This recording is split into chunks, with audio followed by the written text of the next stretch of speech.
Bienvenidos, bienvenidas a esta tercera conferencia del ciclo Ser de Izquierda en el siglo XXI, en este caso con la conferencia titulada El Partido Comunista de China y la construcción de una sociedad modestamente acomodada. Recordamos que en la primera conferencia nos acompañó Álvaro García Linera y que hace poco tuvimos la presencia de Noam Chomsky. Hemos tenido entonces en este ciclo de conferencias distintas sensibilidades desde la izquierda de distintas regiones del mundo y nos gustaría resaltar eso. En este turno, ahora es el turno de Asia, en esta conferencia que, como decíamos, se titula Partido Comunista de China y la construcción de una sociedad modestamente acomodada. Para eso nos acompaña el director Wei, director general para América Latina del Departamento del Enlace Internacional del Partido Comunista de China, y el profesor Yang, director general del Centro de Traducción de Documentos del Partido, Buró de Compilación y Traducción del Comité Central del Partido Comunista de China e investigador. El Frente Amplio, como sabemos, sigue apostando a discutir temas en profundidad para pensar en el futuro que estamos construyendo desde la izquierda. Por eso también invitamos a quienes nos acompañan en esta mesa para dar inicio a la conferencia: Elena Heinzen, integrante del Consejo Directivo de la Fundación Liber Seregni, Agustín Canzani, director de la Fundación, y el presidente del Frente Amplio, Javier Miranda. Y para comenzar, le damos la palabra al presidente. Gracias, buenas noches, bienvenidas, bienvenidos, es un gusto. En puridad, oficio más de presidente de la Fundación Liber Seregni en esta instancia, que en tanto que presidente del Frente Amplio presido la Fundación Liber Seregni. Digo esto porque es una apuesta fuerte, desde luego, desde el Frente Amplio, pero a través de la Fundación Liber Seregni, que es un poco más amplia, digamos, que el Frente Amplio. Promovemos a partir de la Fundación los debates en la sociedad, este debate en particular de ser de izquierda en el siglo XXI. Como decíamos en la presentación, la idea es que recoger distintas sensibilidades en este ciclo de charlas sobre la reflexión de la izquierda. Distintas sensibilidades, además, que tienen que ver con distintas miradas de distintas regiones. No es casual que hubiéramos tenido, por cierto, el honor de recibir a García Linera, quien además de ser el vicepresidente de Bolivia, es además un intelectual de enorme peso en la región y para la izquierda. Es un referente, sin duda, para el pensamiento de izquierda en América Latina y seguramente en el mundo. Y desde luego haber tenido el privilegio de recibir a Noam Chomsky, un pensador de una enorme trayectoria a nivel mundial, expresando también una visión desde la izquierda, pero de la izquierda de origen norteamericano, si se quiere, de pensamientos también ácratas, absolutamente valiosos para la construcción de nuestro pensamiento. Y en ese ciclo, para nosotros es un enorme gusto recibir a estos compañeros del Partido Comunista de China, del Departamento Internacional del Comité Central del Partido Comunista de China, quienes nos recibieron en abril pasado en su país, nos invitaron a conocernos más, a acercarnos más, a profundizar nuestros lazos a partir de aquel convenio marco que el Frente Amplio tiene suscripto con el Partido Comunista de China desde 2009, pero de alguna manera parangonando a nuestro gobierno pasar una etapa también de asociación estratégica en las relaciones interpartidarias con el Partido Comunista de China y el Frente Amplio. Tuvimos el gusto de muchos de nosotras que estamos aquí estar en esa instancia y conocer de cerca los esfuerzos que se vienen llevando adelante para erradicar la pobreza en China en especial y la construcción de una sociedad modestamente acomodada hacia 2020. Para nosotros fue una oportunidad bien interesante que seguramente Elena Heinzen, nuestra compañera de la dirección de la Comisión Directiva de la Fundación Liber Seregni, contará o hará referencia brevemente. Debo confesar que realmente casi que acosamos a nuestro camarada Wei Chang allá en Beijing entre Pato Laqueado y Campey, para que pudiera estar en este ciclo de conferencias aquí en la huella de Sereñé, para ayudarnos a pensar en colectivo, para ayudarnos a construir este desafío que propone la Fundación Liber Sereñé de traer el debate en la sociedad y el debate de ideas, más allá de la coyuntura y sobre todo más allá del show, más allá del espectáculo, provocarnos a la reflexión. Y es un acierto entonces que el compañero Güey, director general para América Latina y el Caribe del Departamento Internacional del Comité Central del Partido Comunista de China, nos acompañe con una comitiva importante y, por cierto, acompañado también de nuestro embajador de la República Popular de China en Montevideo. Y también acompañado por Yan Xuedong, un destacado politólogo, diríamos nosotros, doctorado en política comparada en la Universidad de Beijing, quien es además director del Centro de Traducción de Documentos del Partido Comunista de China, del Buró de Compilación y Traducción del Comité Central del Partido Comunista de China, e investigador del Buró. La idea entonces es ayudar, aportar elementos para la discusión en la sociedad, para ayudarnos a pensar juntos en una experiencia que supongo que nadie se le escapa, que tiene una cierta importancia en el mundo hoy. Tenemos la sensación, humildemente, que el proceso de China es un proceso que le importa a la humanidad entera y desde luego nosotros también en este rincón del sur de América Latina.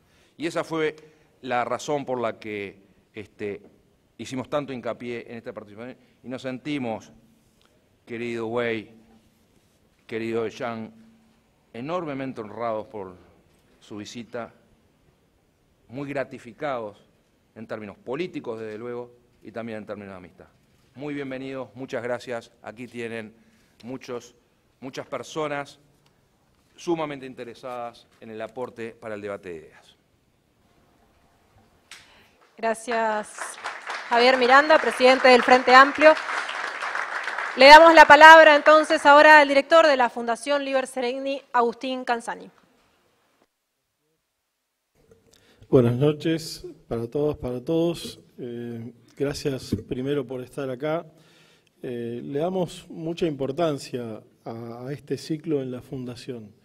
Cuando comenzamos a planificar el año, a fines de 2016, este ciclo de conferencias fue uno de los temas a los que decidimos dedicarle más importancia y más tiempo, porque nos parecía muy relevante en el medio de este periodo que estamos viviendo aquí en Uruguay, tener información sobre lo que acontece en el mundo desde muy distintas perspectivas. Lo que acontece en el mundo desde perspectivas de izquierda y progresistas con características que pueden ser muy diferentes a las nuestras, pero que de alguna manera tienen una importancia relevante como un insumo de información para pensar. Y cuando uno va a China, a mí me tocó ir hace más o menos un poco más de un par de años, en una fecha muy particular, salimos de Montevideo el día después de la segunda vuelta, así que ya íbamos mal dormidos, un viaje largo, y bueno, el impacto fue todavía más fuerte, creo yo, el que podríamos haber tenido en otras circunstancias. Y hay tres elementos que yo quiero destacar de por qué nos interesaba particularmente tener la experiencia de los compañeros del Partido Comunista Chino. El primero es un elemento cuantitativo. Las cosas que hoy pasan en China determinan la vida de 1 de cada 6 personas que viven en este planeta. Repito, determinan la vida directamente de 1 de cada 6 personas que viven en este planeta. Si será importante eso en términos cuantitativos como para prestarle atención a ese fenómeno. Pero hay una segunda dimensión que es más cualitativa, y es que cuando uno está allí y toma contacto con esa realidad, percibe que hay un proceso de modernización de la sociedad china de una magnitud seguramente no igualada en el mundo de hoy y probablemente difícil de encontrar en otros momentos de la historia, por lo menos en otros momentos cercanos de la historia. La magnitud y la profundidad de ese proceso de modernización es tan relevante que interesa particularmente conocerlo en detalle, porque plantea un conjunto muy grande de desafíos desde una perspectiva de construir lo que los compañeros llaman el socialismo con peculiaridades chinas, que significa responder simultáneamente a un conjunto muy grande de desafíos, y esa es una experiencia que no podemos dejar de reconocer como un elemento central de información y también eventualmente de debate desde nuestra propia perspectiva. Y creo que hay un tercer elemento que tiene que ver con la importancia de esto, y es el estilo del pensamiento chino. Ayer en una de las reuniones que teníamos nos comentaban de los próximos congresos y de la idea de pensar en una etapa muy importante, porque se cumplen prácticamente dentro de poco 100 años de la fundación del Partido Comunista Chino, y entonces la tarea es pensar el siglo que viene. Y desde nuestra perspectiva eso es un estilo de pensamiento estratégico que realmente uno aprende a valorar cuando está allí, y que supone no una visión planificadora estrecha, sino por el contrario, un ejercicio de imaginarse el futuro desde una perspectiva muy amplia, que por supuesto tiene antecedentes muy importantes en esa gran nación, la construcción de ese sueño chino, que es siempre una tarea inacabada, pero que de alguna manera nos vincula también con la perspectiva que queremos impulsar en la Fundación. Nosotros decimos que la Fundación no toma decisiones políticas ni asume posturas políticas, para eso está el Frente Amplio, pero sí nos interesa pensar en grande, nos interesa pensar el futuro.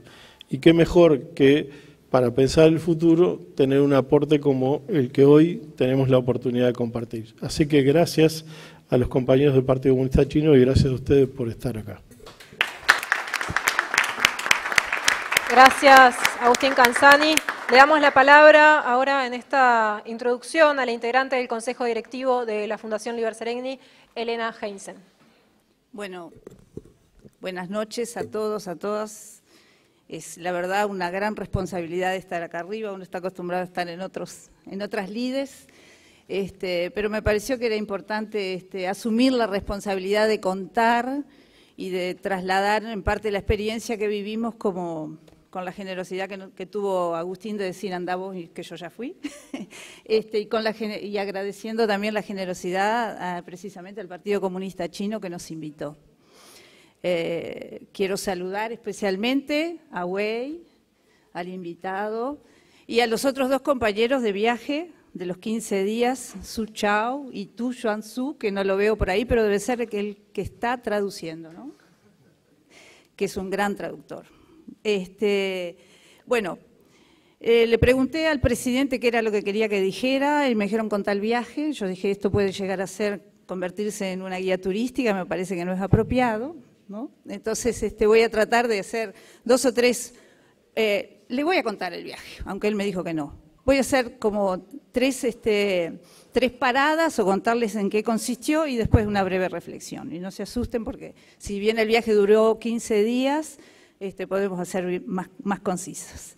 La delegación fue paritaria, que no es un tema menor. A mí me interesa que cada vez que la fuerza política o la fundación tiene este tipo de acciones, se destaquen. Por otro lado, también fue bastante transversal en el sentido de que estuvo conformada por gente en igual cantidad del interior que de la capital del país. Eso para nosotros también es muy importante. Yo soy del interior y hago el esfuerzo de venir regularmente para estar, como hacen los otros compañeros, y el intercambio me parece que es muy bueno porque además nos da miradas de escalas diferentes y en un viaje de esta magnitud me parecía que era muy importante. Y bueno, y aprovecho para ofrecer la hospitalidad, ¿no?, a los anfitriones allá en China y para reconocer también la habilidad de organizar una agenda muy variada y estratégicamente pensada. Me parece que es muy importante en un país de la dimensión de China poder tener la visión de 3 territorialidades y realidades diferentes, pero que nos dieron un pantallazo bastante interesante de lo que es la realidad china hoy. Me parece que realmente habla de una profesionalidad muy importante y luego una eficacia para ejecutarla. Nos estuvieron corriendo todo el día, trabajamos como locos porque fuimos a trabajar, eso es lo que importa destacar, no son viajes de turismo, son viajes de trabajo. Dormimos poco, pensamos mucho, elaboramos mucho. Y bueno, y parte de la elaboración es esto que está acá, porque una de las cuestiones que nos planteamos con Javier y también con Agustín es en el ciclo de ser de izquierda en el siglo XXI tenemos que tener un representante de Asia y en particular de China. Y bueno, como decíamos recién con Su Chao, misión cumplida, ¿no? Nos congratula mucho haber logrado eso, porque es la continuidad de un viaje que fue de trabajo y que tenía que dejarnos líneas de trabajo para seguir. El viaje básicamente consistió, nos permitió tocar 3 realidades, y voy a ser muy sucinta en eso. La primera es de lleno al siglo XXI, 30 años más allá de lo que estamos acostumbrados a ver. Las ciudades de Shenzhen y de Guangzhou que están realmente en una realidad tecnológica y urbanística que a nosotros nos cuesta comprender. También es un poco el cliché de la China que nos venden. Miren qué avanzados que está China, ¿no? Pero fue un impacto muy importante y empezamos a dimensionar la diferencia de escalas que tenemos, ¿no? Y el desafío de que en esa diferencia de escalas, de todas maneras, construir una asociación estratégica, que es un poco el fin de todo esto. Luego fue, digamos, la parte más dura del viaje, pero a su vez más consistente en el sentido de que nos llevaron a la provincia de Yunnan, que es la provincia que tiene los niveles de pobreza más importantes, que es una provincia en donde pudimos ver la diferencia precisamente del nivel de desarrollo de aquellas ciudades que vimos en los primeros días con las ciudades, las regiones más retrasadas de ese gran país continente que es China. Estuvimos en las montañas, en la frontera con Vietnam, estuvimos acercándonos a sus programas precisos de lucha contra la pobreza. Y realmente quiero decirles que fueron 4 o 5 días de subir y bajar montañas con un clima parecido a lloviendo, mojándonos, embarrándonos, cansándonos, pero metiéndonos en el corazón de la pobreza estructural que es contra la que están queriendo luchar y están logrando resultados. A mí me parece que eso fue como el gran descubrimiento. Esto también es China, sigue siendo la China del siglo XXI. Y me parece que fue de una gran honestidad que nos la llevaran a mostrar. Me parece que eso habla de que se están construyendo lazos de una relación honesta y que me parece que es muy importante. También nos levantó un poquito el ego porque con mucha modestia los compañeros chinos nos decían que nos querían mostrar su versión de la lucha contra la pobreza porque sabían que nosotros éramos una fuerza política que había llevado en el gobierno desde 2005 los niveles extremos de pobreza del 39% a hoy que están en el 6-7%. O sea, una variación y una disminución en el nivel de pobreza parecida a la que ellos mismos habían tenido en un periodo de tiempo mayor. Me parece, son esas cosas que me parece que vale la pena destacar. Y por último, ahí vimos cuestiones de cómo trabajaron el desarrollo, los planes de desarrollo integral con mucho respeto sobre el ambiente, regiones que eran prácticamente vírgenes y por esa misma condición del territorio hacía que las etnias estuvieran aisladas, ¿no?, en un círculo de pobreza, y con acciones concretas de infraestructura y de trabajo sobre la educación, han venido revirtiendo eso, y estamos hablando del 2012 a la fecha.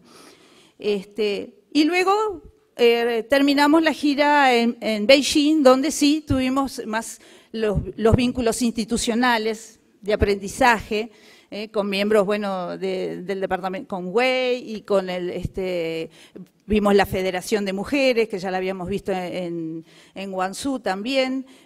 Estuvimos en una universidad con un alto desarrollo de estudios territoriales y de tecnología que tienen que ver con los trenes de alta velocidad, que está también tratando de hacer un puente con nuestra Universidad de la República.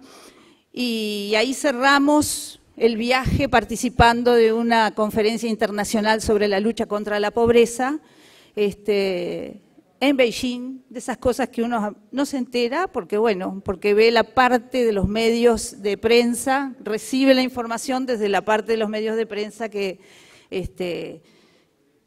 quieren mostrar determinadas cosas. Entonces, ese fue el viaje. ¿Y qué nos dejó? Nos dejó en primer lugar la posibilidad de hacer de profundizar los vínculos, el compromiso de trabajar sobre una agenda operativa para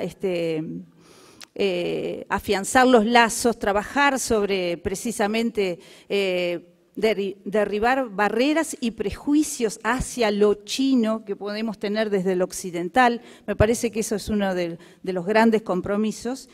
Y en particular desde la Fundación Liber Seregni, que nos parecía que la Fundación tiene a nivel de la región y de Latinoamérica muy buenos vínculos con otras fundaciones progresistas, nos parecía importante, y bueno, sabemos que eso es lo que se ha estado planteando, poder ser el vínculo, poder ser el puente precisamente en esta región del mundo de las usinas de pensamiento, think tank iba a decir, de las usinas de pensamiento chinas en relación con las fundaciones progresistas de Latinoamérica.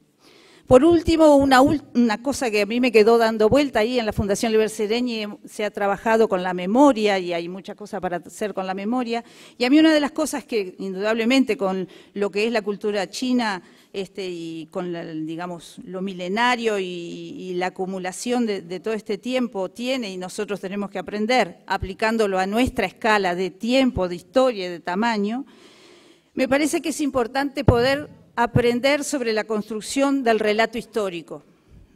Algo que nosotros estamos metidos en el medio de la construcción de un relato histórico y capaz que no podemos tomar la perspectiva.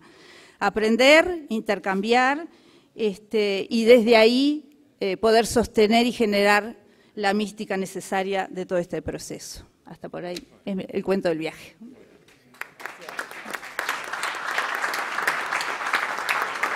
Agradecemos también a Elena Heinzen y a todos los compañeros que hicieron esta introducción. Y ahora, sin más, damos la palabra al director general para América Latina del Departamento de Enlace Internacional del Partido Comunista de China, que con una extensa trayectoria a nivel político, a nivel diplomático, estará a cargo de la conferencia titulada Política Exterior de China hacia una comunidad de destino de la humanidad. Adelante, director Chen. Bueno, muchísimas gracias al presidente del Frente Amplio y compañero Javier, y a todos los compañeros del Frente Amplio por su concurrencia a esta reunión de intercambio entre los dos partidos que nosotros consideramos de gran importancia para beneficio recíproco y para también beneficio de la causa de nuestro partido. Bueno, sin mayores preámbulos, en aras del tiempo, voy a pasar a hacerles a presentar una breve reseña de lo que es la política exterior de China y luego pasar el uso de esta honrosa tribuna al compañero profesor Yang, para que es mucho más autoridad y especialista en temas relacionados a la ciencia política, a la conducción política. Bueno, quiero empezar hablando un poco de la historia china, con el fin de trazar una especie de trasfondo contra el cual quizás el carácter esencial de la política exterior china pueda recortarse y entenderse un poco más clarito. Más cerca aún. Bueno, entonces No te preocupes. Nos acercamos. Gracias. La historia china, como todo el mundo lo sabe, es extraordinariamente larga. Y ha atravesado cualquier cantidad de vicisitudes, o más bien durezas, dificultades, adversidades más bien, sobre todo en la parte de lo que se ha dado en llamar nuestra historia moderna. En cuanto a lo larga que es nuestra historia, los historiadores hablan de una historia escrita, ¿no?, de más de 5.000 años, y no hablemos de la no escrita, otros 5.000 años, fácilmente. Me figuro que muchos de ustedes o han visitado en persona o han oído hablar de o leído sobre la Gran Muralla China. Probablemente se acuerdan de que esa muralla o esa maravilla de muro de alrededor de 5.000 kilómetros de longitud, sin contar con las construcciones ramificadas o secundarias, desde el centro de China hasta la costa del este, en su forma más o menos actual, se inició a construir en fechas tan inmemoriales como alrededor de los 200 años antes de Cristo. Obras de semejante magnitud e ingenio por aquellas fechas tan remotas son, como es natural, demostración elocuente del alto grado de desarrollo de la antigua civilización china. Aquí tenemos algunos datos del primer emperador que hizo, que mandó construir esa muralla, ¿no?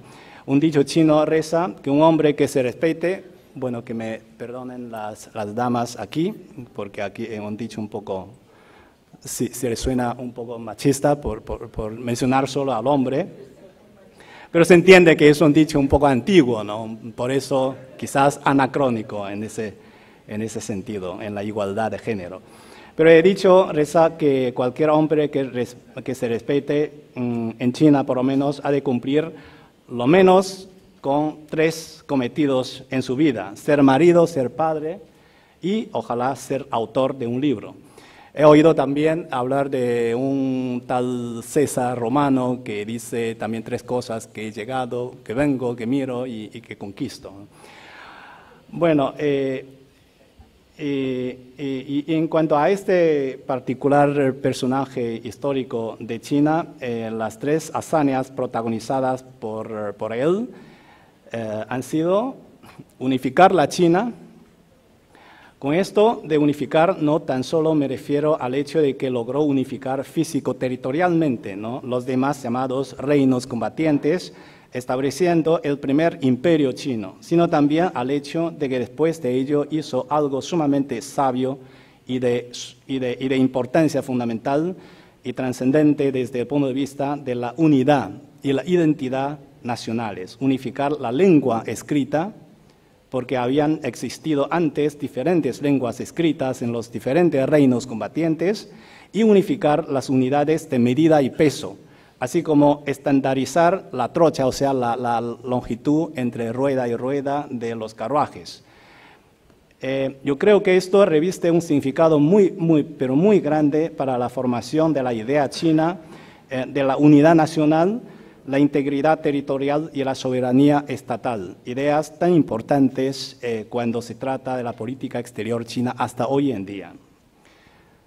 La primera hazaña, la segunda hizo la muralla, y la tercera se hizo enterrar después de morir con un enorme ejército de terracota: soldados, capitanes, coroneles, generales, caballería, carros de combate, todo en tamaño natural. Hoy en día un sitio arqueológico conocido como la 8ª maravilla del mundo. Si a alguien de ustedes le da por viajar a China en alguna futura ocasión, no se lo pierdan.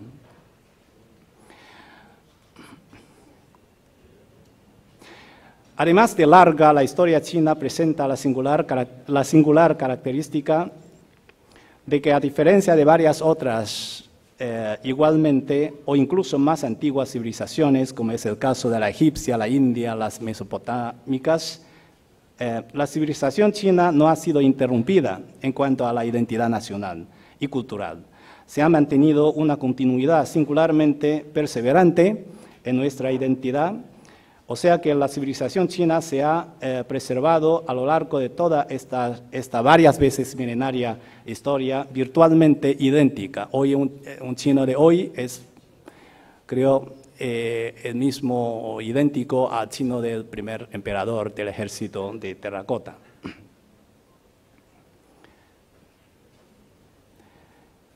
Entonces, se ha mantenido la cultura china idéntica, entera, ¿no? Tal cual, igual que sin alteraciones ni interrupciones. De hecho, el imperio del centro, bueno, el imperio del centro viene a ser la traducción literaria, ¿no? de China, de la palabra, de la palabra China en chino. El imperio del centro, como decía, no es que no haya sido nunca en la historia objeto de invasiones y ocupaciones extranjeras militares, pero así y todo, culturalmente nunca ha sido conquistado. Más bien, siempre ha reconquistado, ha reasimilado a las culturas invasoras. Bueno, este es mi primer punto, una historia de muy larga data, varias veces milenaria, entera, singular, propia, no alterada en su esencia cultural. Punto 2. A lo largo de su larguísimo curso y devenir, la civilización china ha contribuido enormemente a la civilización mundial de toda la humanidad.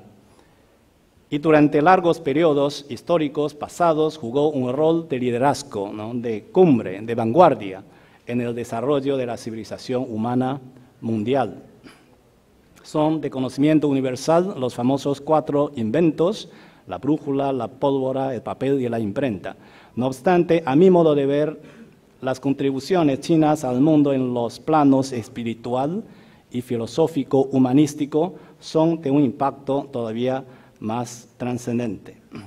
Más o menos, por citar unos ejemplos, más o menos contemporáneo a Sócrates hubo un Confucio en China.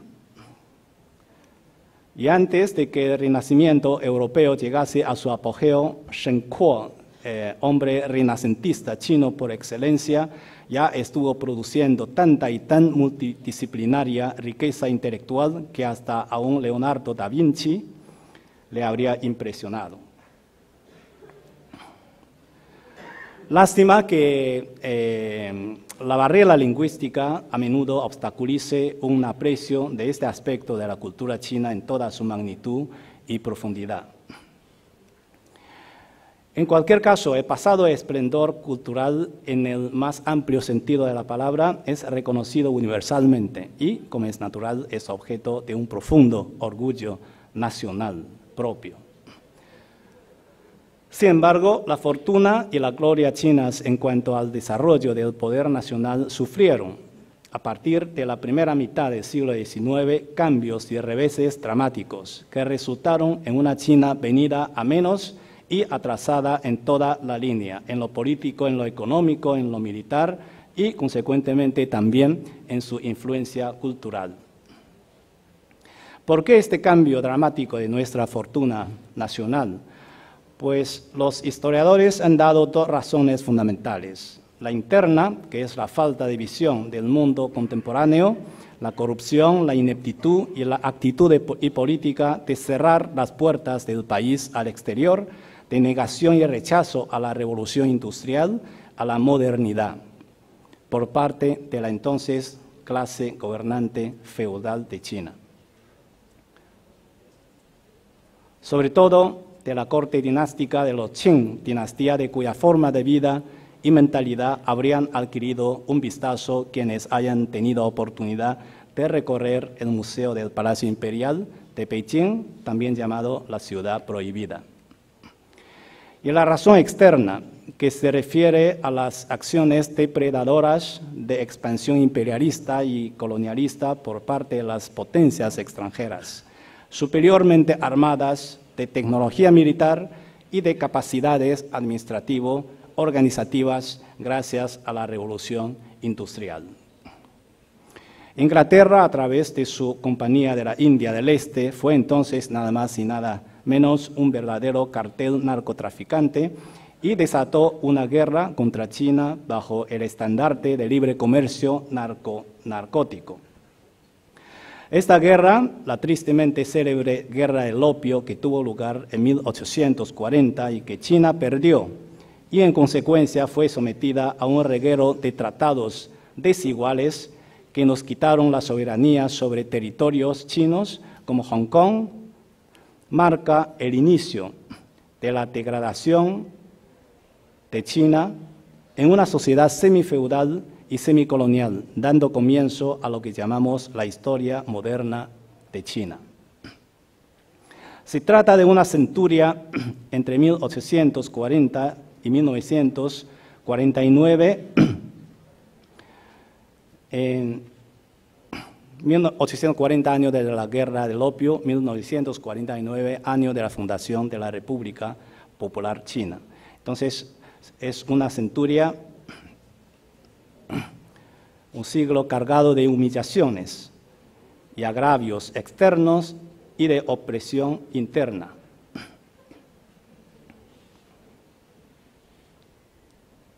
Durante una centuria durante la cual el pueblo chino sufrió mucho a manos de elementos tan nefastos como el imperialismo y el colonialismo del exterior, el feudalismo del interior y las peores formas del capitalismo salvaje. Pero al mismo tiempo también fue una centuria de despertar de la conciencia nacional, una centuria de las luces, gracias a las nuevas ideas progresistas y de perseverantes y denodadas luchas libradas por la nación china para hacer realidad sus dos aspiraciones históricas, la emancipación nacional y la prosperidad económica. Fue un largo y tortuoso periplo, escenario de formidables experimentos sociales y colosales sacrificios humanos, hasta que, bajo la conducción del Partido Comunista de China, que se fundó en 1921 en esta casa en Shanghái, donde se reunieron los 12 delegados en su primer Congreso Nacional, y con la fundación de la República Popular China en 1949 y el consiguiente establecimiento del sistema socialista, nuestra nación irrumpió en una nueva era de su devenir histórico, poniéndose de pie para, por fin liberada de los yugos feudal y colonial, ir a construir un país enteramente nuevo. Ahora, con este trasfondo histórico, aun cuando trazado demasiado a grosso modo, en mente, con este trasfondo histórico en mente, es fácil comprender por qué los dos elementos diplomáticos definitivamente del mayor relieve, más frecuentemente declarados, más fervientemente enunciados y proclamados por los chinos, son los principios de independencia y paz. Siempre hemos aseverado, desde el mismo día de la vida de la República Popular China, el primer día de la vida de la República Popular China, que la de China es una política exterior de independencia y paz. Con el pasar de los tiempos y el cambiar de las coyunturas y circunstancias internacionales y nacionales también, venimos agregando más adjetivos como de cooperación, de armonía, de ganar, ganar, pero independencia y paz siempre se constituyen en la quinta esencia, elementos inamovibles, inexpugnables, son el fundamento y el carácter, la columna vertebral de la diplomacia china, porque el pueblo chino ha vivido una historia que enseña cuán valiosos son estos dos elementos para la supervivencia nacional y para un auténtico bienestar del pueblo. Por eso, primero valoramos y salvaguardamos con el mayor celo nuestra propia independencia, nuestra soberanía, nuestra integridad territorial, nuestro derecho a manejar sin intromisiones foráneas nuestros propios asuntos domésticos. Nos disgusta casi visceralmente que se cometan injerencias prepotentes en nuestros asuntos internos bajo ningún pretexto. Y segundo, no lo hacemos con nadie. Consideramos que todos los pueblos del mundo, independientemente de su tamaño o estadio de desarrollo, son los soberanos de sus propios asuntos domésticos y están mejor capacitados que nadie para manejar y resolverlos mejor que nadie. En cuanto al otro principio, que es la paz, es otra máxima que rige toda acción diplomática china, puesto que, al igual que la independencia, es también un valor profundamente arraigado en la psicología colectiva de la nación china. Hemos caído por enésima vez víctima y presa de toda clase de agresiones foráneas en el pasado, y como el Confucio nos ha enseñado, no queremos que ocurra al prójimo lo que no nos gustaría que ocurriese a nosotros mismos. El presidente Xi Jinping afirma que el pueblo chino ama la paz y no se encuentra en los genes de la nación china el invadir a otros países o ir detrás del hegemonismo, de la hegemonía mundial.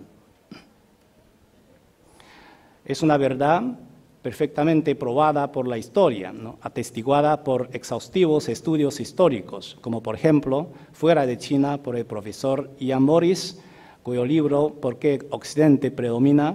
Por ahora, a mí me parece uno de los estudios más lúcidos de los cambios y metamorfosis del poder global. En este libro suyo, el profesor Morris presenta una minuciosa y fehaciente descripción de cómo la flota del almirante Zheng He de la dinastía Ming a principios del siglo XV, una flota indiscutiblemente más fuerte, más sofisticada, más hermosa, más poderosa, míresela donde se la mire, y más temprana, claro, que las 3 carabelas de Cristóbal Colón, realizó reiteradas proezas de travesías por el Océano Índico, llegando tan lejos como a las costas del África Oriental, para encontrarse haciendo, allá donde fuese, únicamente comercio y gestos de buena voluntad del emperador chino a los gobernantes y comunidades locales. Nada de conquistas, ni ocupaciones territoriales, ni colonizaciones, tales como los europeos perpetraron en la era del llamado Gran Descubrimiento y posteriores. O sea, en vez de espada y Biblia, el almirante Zheng He lo que ofrecía era seda y saludos y votos de buena ventura imperiales, una comprobación histórica bien elocuente, creo yo, de la anterior cita del presidente Xi Jinping. Bueno, ahora, hoy por hoy se alzan preguntas de qué va a pasar ahora que China se ha vuelto, gracias a su espectacular crecimiento económico, más fuerte y visto elevarse sustancialmente su posición internacional. ¿No se sentirá más inclinada a mostrar una cara como más amenazante o más busca peleas? El profesor Allison de Estados Unidos acuñó allá en los años 50-60 la frase trampa de Tucídides para describir el, según él, y no pocos estudiosos del Realpolitik, la fatalidad que ha de caer sobre todas las potencias, es decir, que toda potencia establecida se ha de sentir amenazada por una potencia emergente, lo que se traduce invariablemente en carreras armamentistas u otras formas de competencia bélica, que invariablemente terminará en guerras y hecatombes, en exterminio de unos por los otros. La respuesta, si uno mira bien y analiza concienzuda y objetivamente la realidad nacional y lo que es la política exterior china, librado de prejuicios de toda índole, es claro que no. Primero, no olvidemos que en tiempos del almirante Zheng He, el imperio chino gozaba de una posición de poder nacional superior al resto del mundo de entonces, pero no por ello se sentía impulsada a protagonizar acciones conquistadoras o colonizadoras. Luego, el presidente Xi Jinping dice que China no se identifica con la lógica obsoleta de que países poderosos estén predestinados a buscar la hegemonía.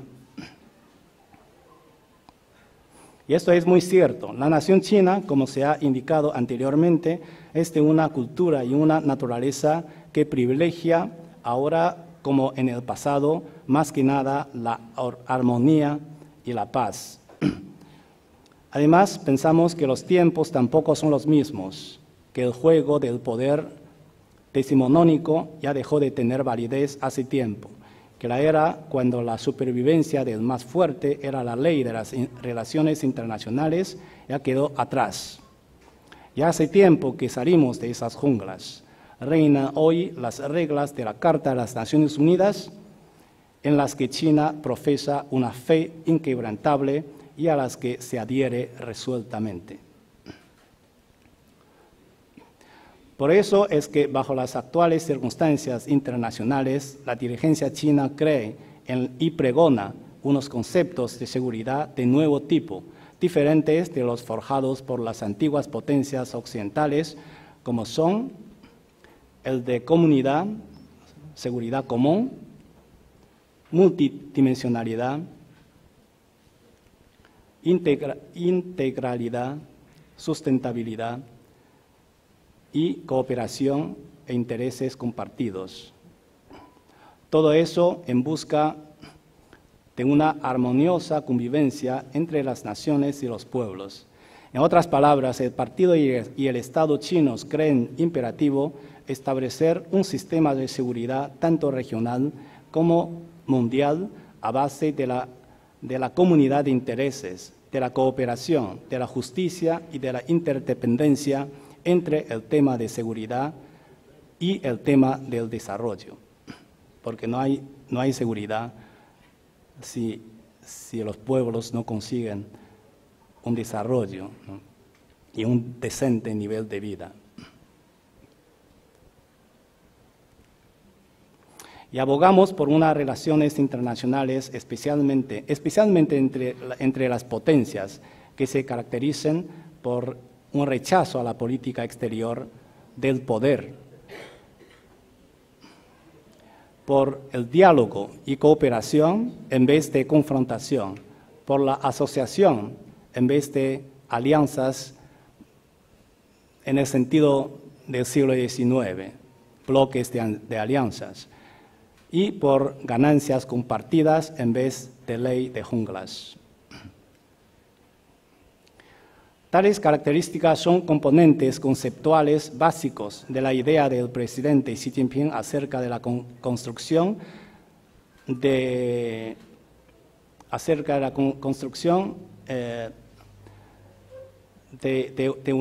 lo que él ha llamado una comunidad de destino de toda la humanidad, es decir, como la filosofía china pregona, vivir y dejar vivir. Ese es el camino.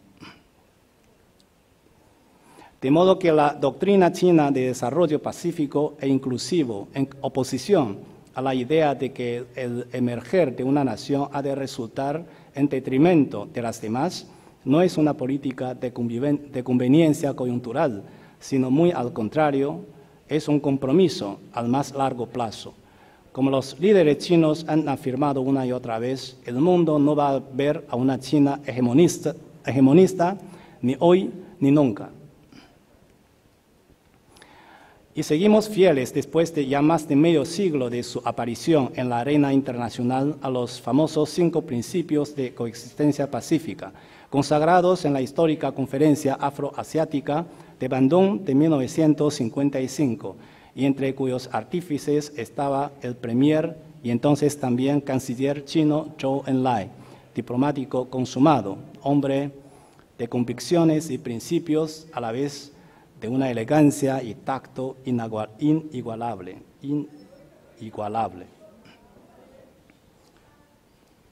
Ejemplo perenne para los que venimos después, aspirando a ser diplomáticos.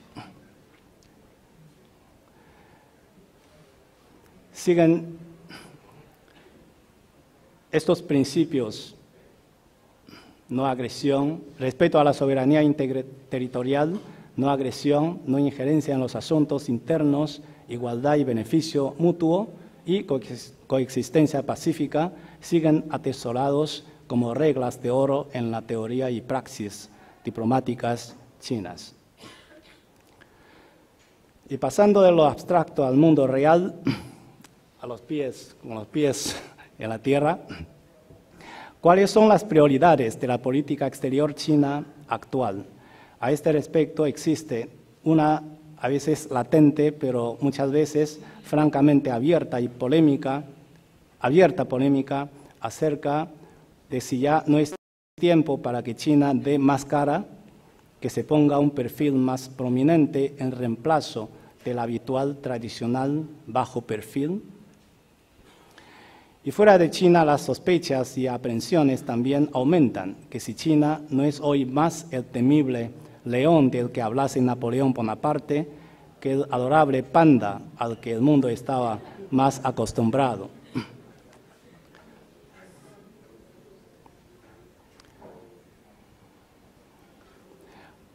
Obviamente hoy en día China ya no es, seguimos siendo o tratamos de ser el panda adorable, pero no tan vulnerable, ¿no? Tenemos la mucho mejor capacidad de defendernos, de defender nuestra soberanía, nuestra integridad territorial, nuestros intereses de seguridad, de desarrollo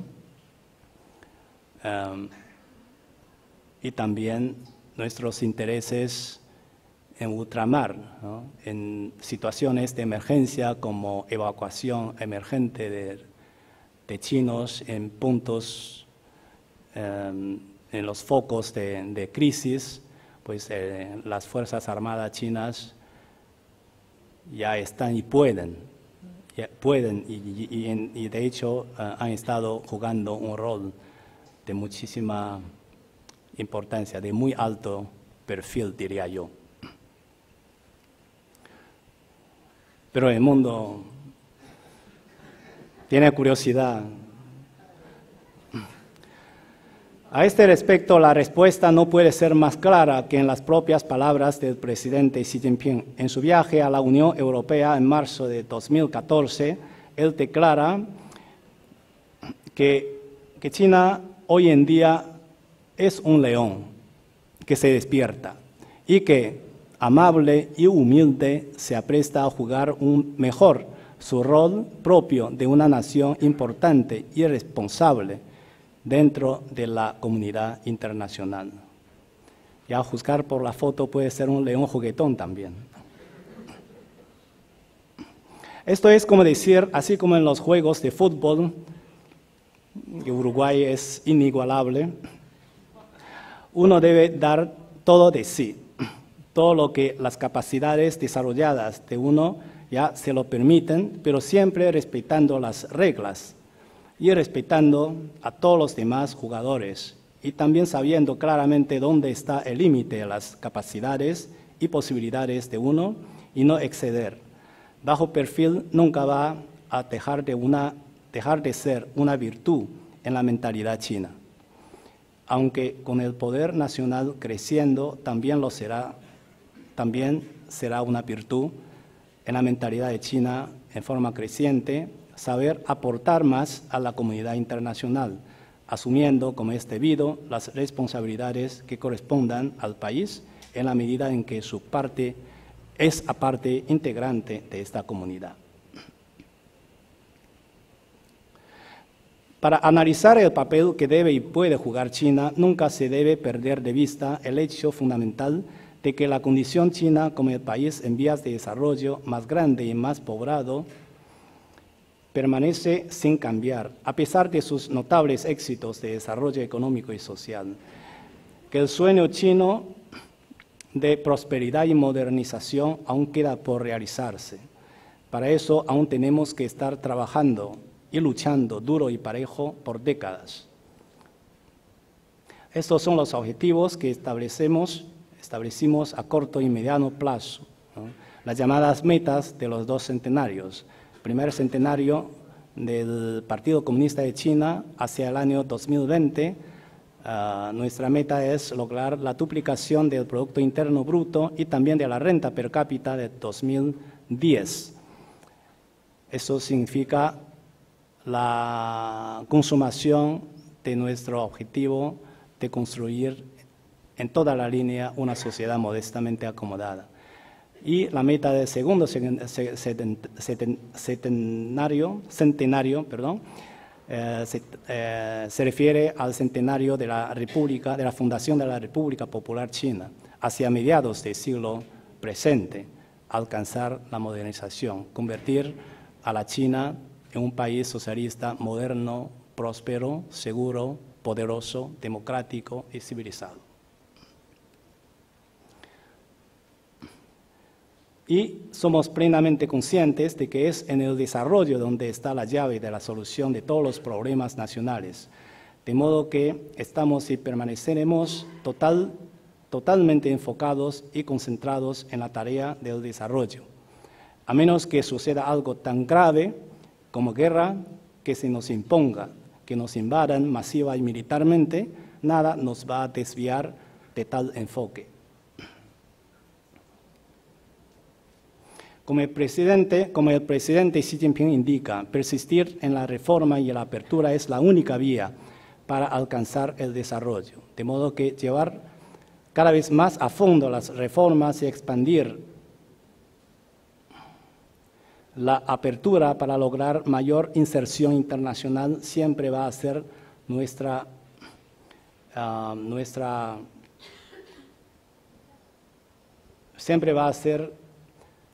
nuestra tarea central. De todo eso, es solo natural sacar, en definitiva, que el objetivo diplomático máximo de China no es otro y no puede ser otro que procurarnos un ambiente internacional de paz y estabilidad duraderas. Eso sí, mostraremos mayor sentido de la responsabilidad en el manejo de los asuntos globales. Se puede esperar más activa y más vigorosa participación y contribución de China en estos temas que pensamos que son de especial trascendencia global. Afianzar la justicia y equidad internacional, promover la multipolarización mundial y la democratización de las relaciones internacionales, lograr desarrollo compartido entre todas las naciones, preservar el orden internacional post-Segunda Guerra Mundial centrado en el sistema de la ONU, contribuir más a las misiones de paz, al diálogo y cooperación de seguridad regional, contribuir más a la gobernanza internacional y esto es importante desde nuestra posición propia de país en vías de desarrollo, salvaguardar los legítimos derechos e intereses de las naciones en vías de desarrollo.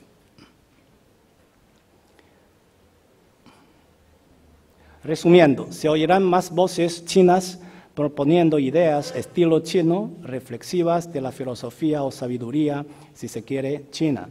Y se verán más acciones chinas encaminadas a proporcionar bienes públicos al servicio del esfuerzo mundial por mejorar la gobernanza mundial, la gobernanza global.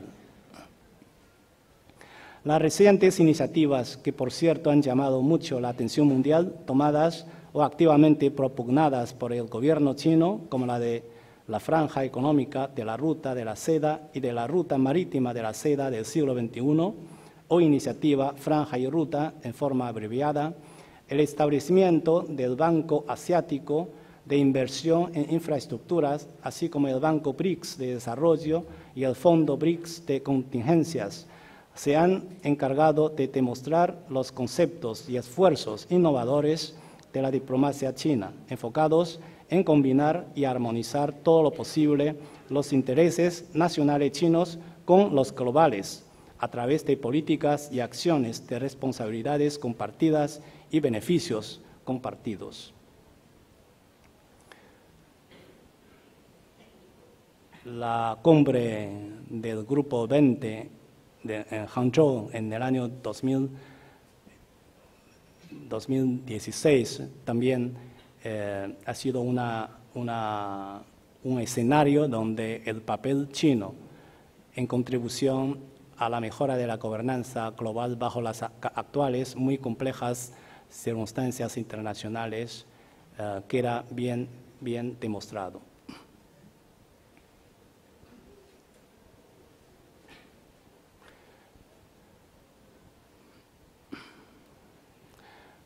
Rápidamente, para mejorar la gobernanza global, la propuesta china consiste en que bajo el espíritu, lo que llamamos el espíritu franja y ruta, que consiste en estos conceptos de paz, cooperación, apertura, inclusión, aprendizaje mutuo y beneficio recíproco, ganancia compartida, y haciendo las cosas, consultando entre todos, construyendo entre todos y disfrutando de los resultados entre todos, tratar de establecer una plena conectividad en el sentido de coordinación política entre las naciones sobre las estrategias de desarrollo individuales de cada nación y en el sentido de mejorar la integración física,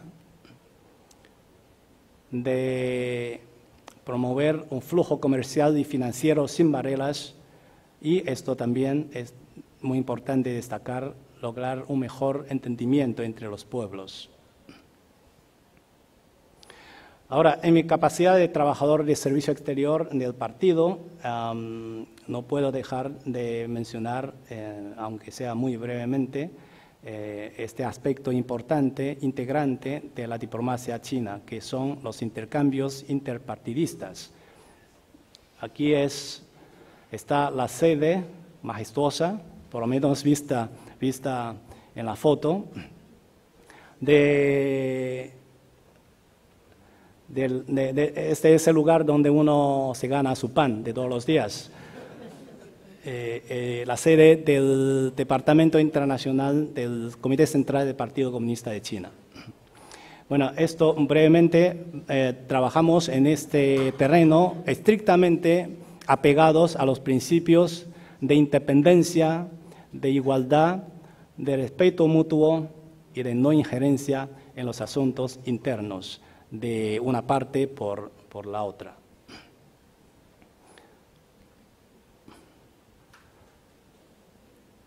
A través de esta labor de enlace internacional tratamos de desempeñar un rol de liderazgo y orientación políticos en contribución a los vínculos interestatales y en promoción de acercamiento entre los pueblos, esto en buena medida como una contribución al fortalecimiento de la posición del propio partido como partido gobernante. Y con el transcurrir de los años, ¿por qué sería? Perdón.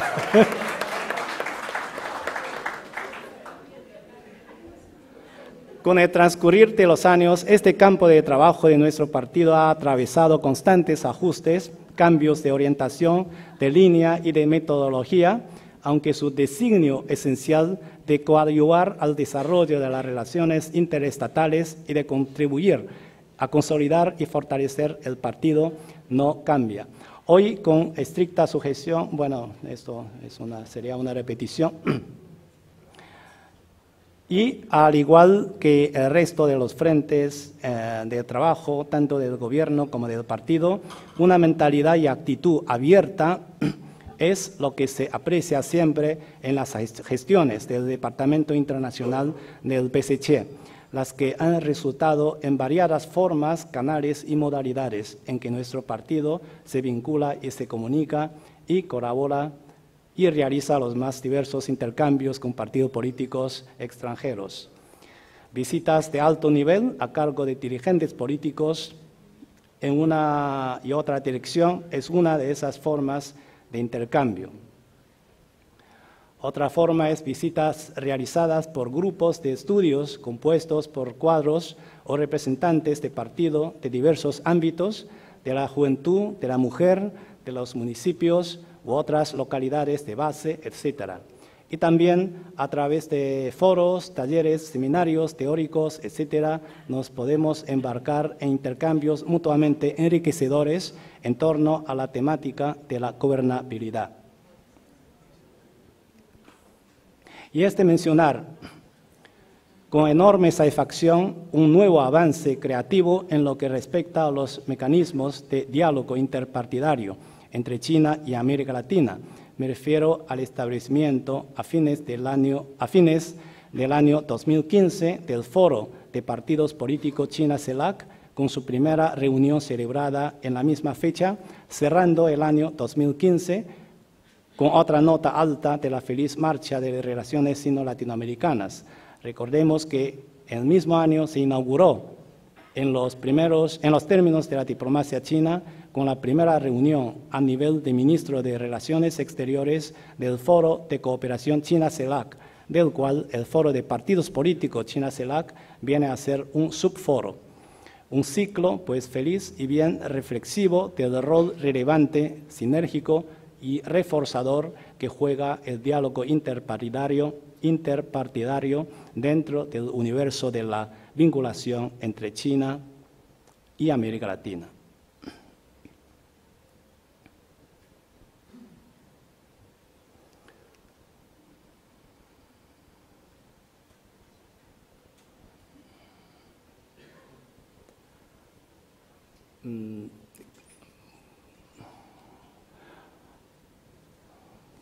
Perdón, voy a saltar un poco.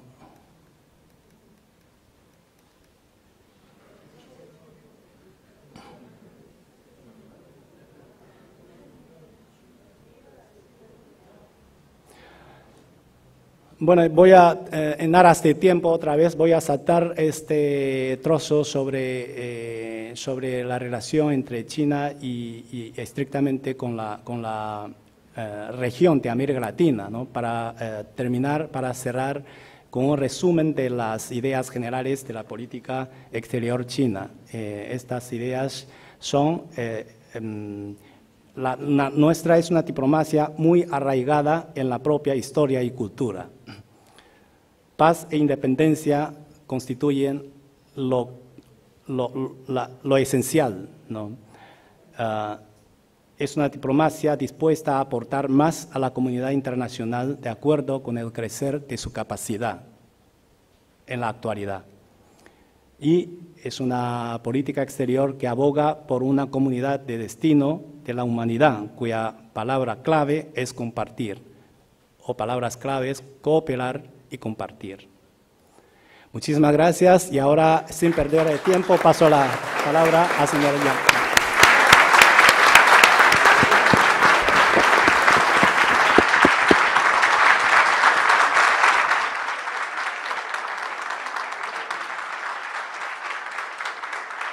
Muchas gracias, director Wei, por su claridad, por la claridad de sus reflexiones, por la claridad también de las metáforas de la fauna global, han sido sumamente claras. Y ahora, sin más, le damos la palabra al profesor Yang, es director general del Centro de Traducción de Documentos del Partido, Buró de Compilación y Traducción del Comité Central del Partido Comunista de China e investigador. El profesor Yang nos va a dar esta conferencia titulada Nueva Normalidad Económica, Diseños Estratégicos al Máximo Nivel y Filosofía de Xi Jinping sobre la profundización de la reforma. Adelante, profesor Yang. Es un gran placer para mí estar acá, en la sede del Frente Amplio.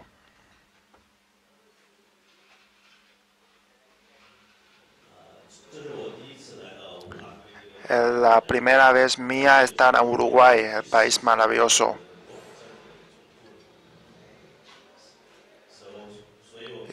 Y también la primera vez en la sede del Frente Amplio. Y me siento un gran placer.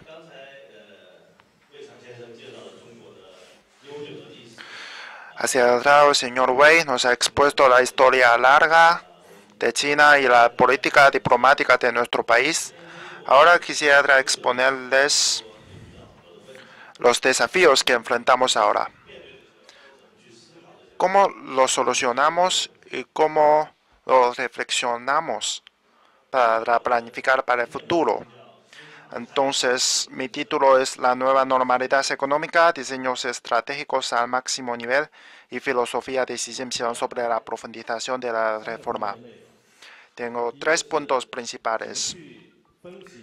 De primero, cómo analizamos la etapa en que estamos los chinos. Lo llamamos la nueva normalidad. ¿Cuáles son los desafíos que enfrentamos ahora? El segundo punto, cómo reflexionamos los problemas. ¿Qué metodología adoptamos? Lo llamamos diseño estratégico al máximo nivel, es decir, analizar los problemas con una visión de conjunto y solucionarlos. El tercer punto, bajo este concepto, ¿cómo solucionamos los problemas bajo la orientación de ese concepto? Los diseños estratégicos al máximo nivel.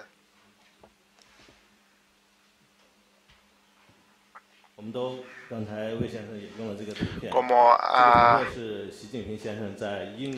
el señor Wei también nos ha expuesto esta foto, el presidente chino Xi Jinping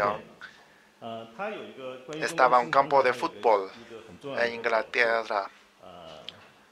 El presidente Xi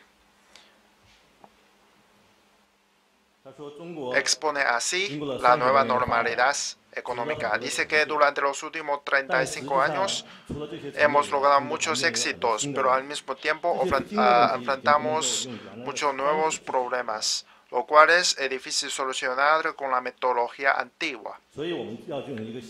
Por eso necesitamos pensar esos problemas desde una nueva perspectiva. Por eso planteó el concepto la nueva normalidad económica. Bueno, ¿qué significa eso? Pues el relajamiento del ritmo de crecimiento económico y la estabilidad, pero al mismo tiempo la estabilidad del crecimiento económico. Y el gobierno descentraliza su poder y facilitar los trámites administrativos. Vemos acá el ritmo de crecimiento de la economía china en los pasados 15 años. Vemos que en el año 2007 alcanzó hasta 14,2%. Y desde el año 2008 ya no es el crecimiento de 2 dígitos como antes.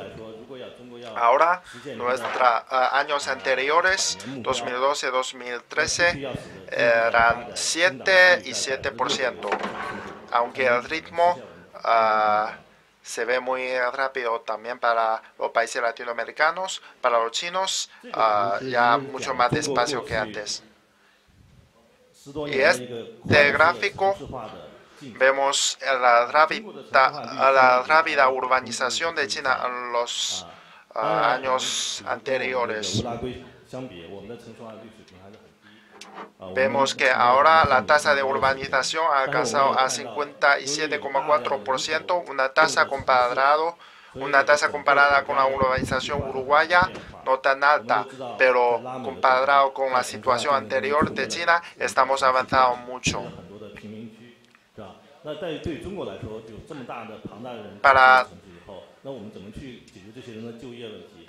Pero eso también nos trae nuevos problemas.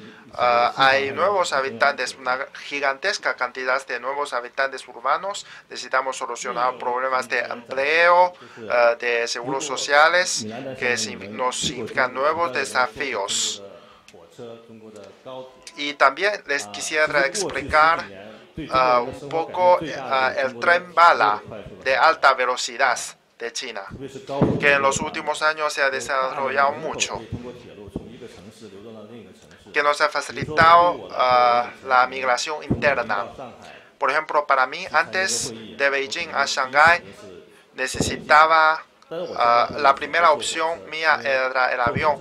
Ahora, para mí, el tren también puede ser que es más o menos 4 o 5 horas.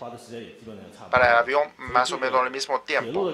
Entonces, el tren bala sí nos ha servido mucho para la urbanización y la migración y el movimiento interno de la población. Y también de este gráfico podemos ver el vertiginoso desarrollo de Internet. Con el Internet vemos una rápida transmisión de información. La gente se conecta y se organiza con mayor facilidad.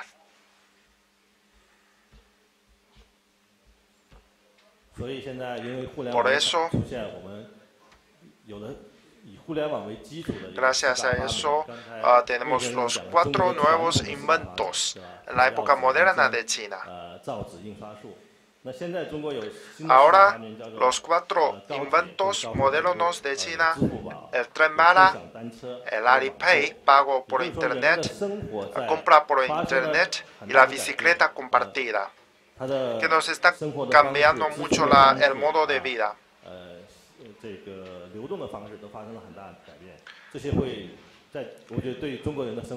Para los chinos, cambia mucho la vida de los chinos.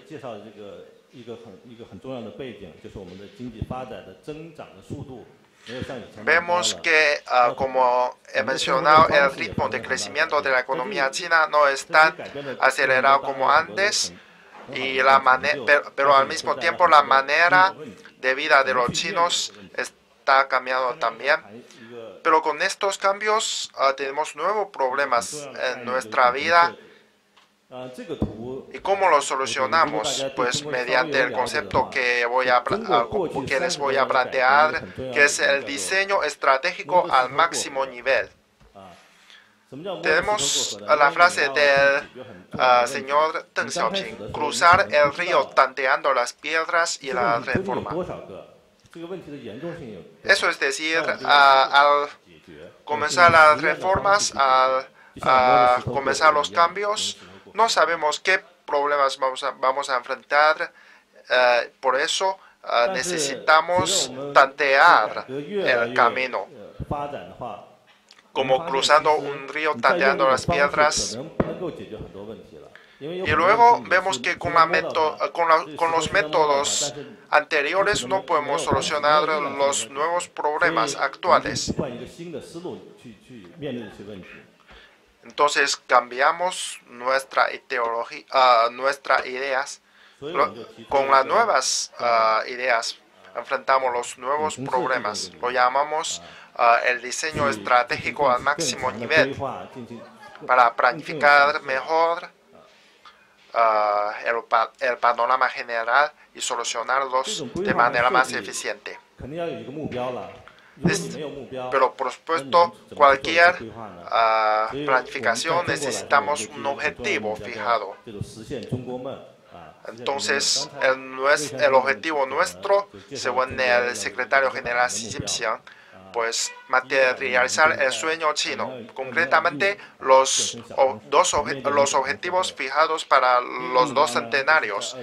El primero, para el año 2021, la consumación de una sociedad modestamente acomodada. El segundo, para el año 2049, pues realizar un país mucho más modernizado. Porque en la historia también sufrimos de la colonización o semicolonización, y los chinos necesitamos nuevas planificaciones para realizar nuestros sueños. Por ejemplo, mayor desarrollo de nivel más alto, la vigorización de mayor grado, y etcétera. Bien como lo que piensan los pueblos latinoamericanos. Entonces, ¿qué necesitamos para materializar los sueños chinos? De primero, el valor, la garantía para la reforma. los últimos 30 años los chinos hemos persistido en la reforma y la apertura. El segundo, integrar la conciencia del pueblo chino, porque en las últimas 3 décadas, con el rápido desarrollo, se han conformado varios grupos de interés en toda la sociedad. Cada uno de los grupos tiene sus propias demandas. Entonces necesitamos coordinar e integrar la conciencia, por lo menos la conciencia básica de los diferentes grupos. Entonces, para nosotros, la demanda común, la necesidad común es el desarrollo, la búsqueda de desarrollo. El tercer punto, la planificación. Bueno, el punto clave, la prioridad del desarrollo. ¿Cómo promovemos el desarrollo? Necesitamos un calendario, una planificación muy detallada en todos los ámbitos para la reforma. El cuarto punto, la coordinación de los diferentes ámbitos, porque al promover la reforma hay muchos ámbitos y sectores concernientes. Entonces necesitamos coordinar los intereses, las demandas de cada uno de estos ámbitos, cada uno de esos sectores. Vemos que en Uruguay tenemos elecciones.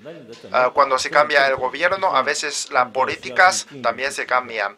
En China también tenemos ese desafío, pues después de cierto periodo, las políticas pierden su continuidad. Entonces necesitamos mantener sostenibles y continuables las políticas.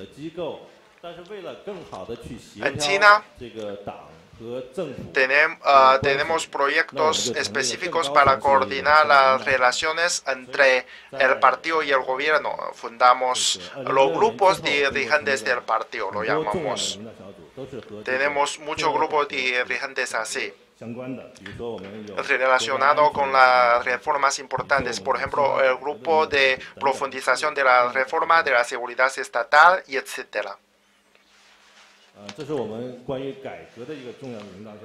Son grupos dirigentes nuestros que abarcan ámbitos como economía, sociedad, cultura,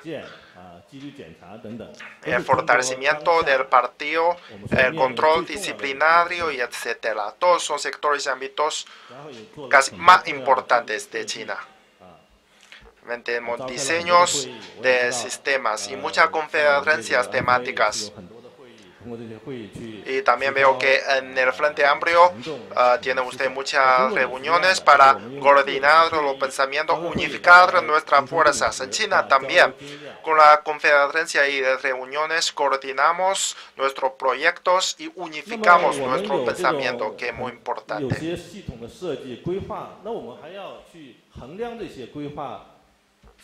Además de la planificación, necesitamos medir la viabilidad de esos proyectos. No sé cómo lo hacemos. Planificamos, necesitamos la sistematización, la coordinación, la razonabilidad, la eficiencia de todos esos proyectos, en que destacamos la índole protagonista del pueblo. Cada uno del pueblo puede participar en la planificación de las políticas y algunas de ellas, cuando se fijan, lo determinamos con las leyes pertinentes que se concretan en la mejora de la capacidad gobernante y administrativa del partido del gobierno. Vemos que en China tenemos la experiencia de fijar las nuevas políticas como políticas fijadas y de largo plazo, para que esa política sea lo más eficiente posible.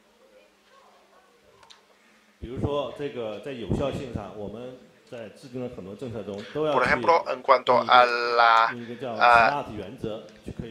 la eficiencia de esas políticas, tenemos en principio SMART. ¿Sí? De primero, a ver si las políticas, de primero el detallamiento de las políticas, la medibilidad de las políticas,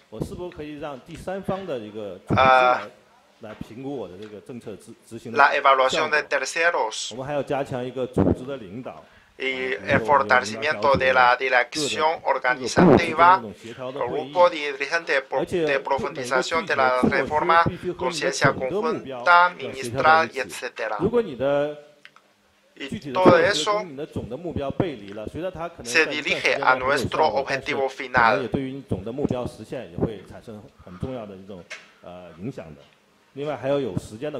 Y también necesitamos tener el tiempo bien manejado. Por eso necesitamos el calendario bien planteado. Cada ítem, cada parte del proceso general, de la reforma general, necesitamos controlar la fecha tope de la realización y el cumplimiento de cada una de las tareas.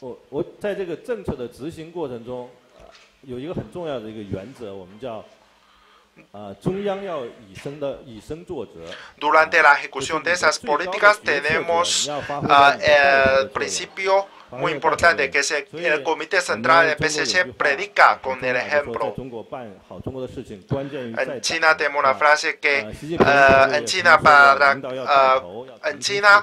para que todas las cosas funcionen bien, el partido es la clave.